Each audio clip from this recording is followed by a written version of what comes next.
Hi అండి. Welcome back to our channel Sanas కుకాలజీ.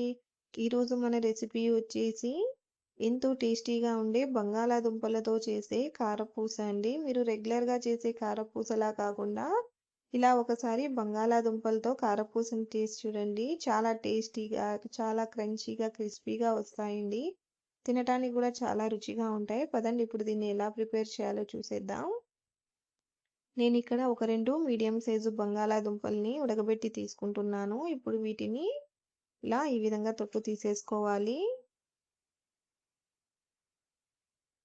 ఇలా తీసేసుకున్నాక ఇప్పుడు వీటిని మిక్సింగ్ బౌల్‌లో తురుముకోవాలి. మీరు తురుముకొనైనా తీసుకోవచ్చు. లేదంటే మ్యాషర్‌తోనైనా మెత్తగా మ్యాష్ చేసి తీసుకోవచ్చు. నేనైతే తురుముకుంటున్నాను. చూడండి ఇలా తురుముకున్నాక ఇప్పుడు ఇందులోకి ఒక పావు టీ స్పూన్ పసుపుని, ఒక అర టేబుల్ స్పూన్ కారపొడిని, ఒక అర టేబుల్ స్పూన్ జీలకర్ర పొడి, అలాగే రుచికి సరిపడా ఉప్పు, ఒక 2 టేబుల్ స్పూన్ల నూనెను వేసుకొని దీన్ని బాగా కలుపుకోవాలండి. మీరు తురిమేటప్పుడు చిన్న చిన్న ముక్కలుగా ఎక్కడైనా బంగాళాదుంప ఉండిపోతే ఇలా వేళ్ళతో దీన్ని మ్యాష్ చేసుకుంటూ బాగా కలుపుకోవాలి. చూడండి ఈ విధంగా బాగా కలుపుకున్నాక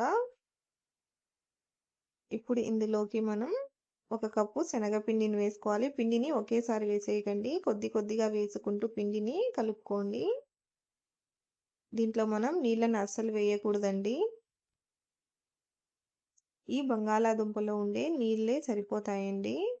ఈ విధంగా పిండిని కొద్ది కొద్దిగా వేసుకుంటూ దీన్ని కారపూస పిండిలాగా కలుపుకోవాలి. మరీ ఎక్కువ గట్టిగా లేకుండా, అలాగే ఎక్కువ మరీ సాఫ్ట్‌గా కాకుండా కలుపుకోవాలండి పిండిని. నాకైతే ఒక కప్పు శనగపిండి పట్టిందండి 2 మీడియం సైజ్ బంగాళాదుంపలకి. చూడండి పిండిని ఈ విధంగా సాఫ్ట్‌గా కలుపుకోవాలి. చూడండి ఇలాంటి సన్నటి హోల్స్ ఉన్న కారపూస ప్లేట్‌ని తీసుకోవాలి.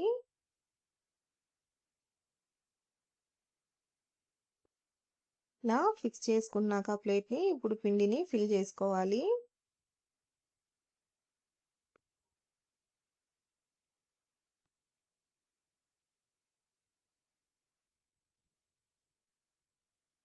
చూడండి కారపూస అనేది ఎంత సాఫ్ట్‌గా వస్తుందో. ఇప్పుడు డీప్ ఫ్రైకి సరిపడా ఆయిల్ పోసుకొని ఆయిల్ బాగా వేడయ్యాక ఇప్పుడు మనం మంటని మీడియం ఫ్లేమ్‌లో పెట్టుకొని కారపూసని ఒత్తుకోవాలి.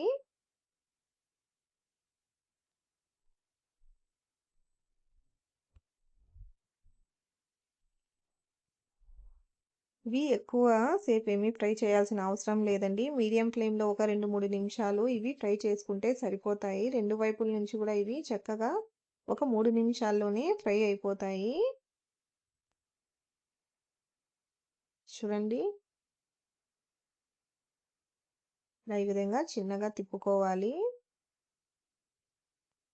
చూడండి ఇవి చక్కగా ఫ్రై అయిపోయాయండి. ఇప్పుడు వీటిని తీసేసుకుందాం.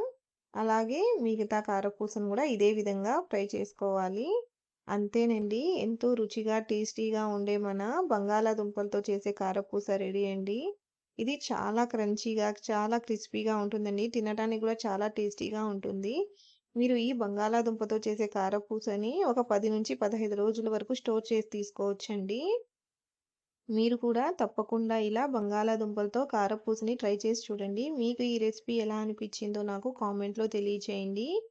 వీడియో నచ్చితే లైక్ చేయండి, షేర్ చేయండి. అలాగే నా ఛానల్‌ని సబ్స్క్రైబ్ చేసుకోండి. Thanks for watching.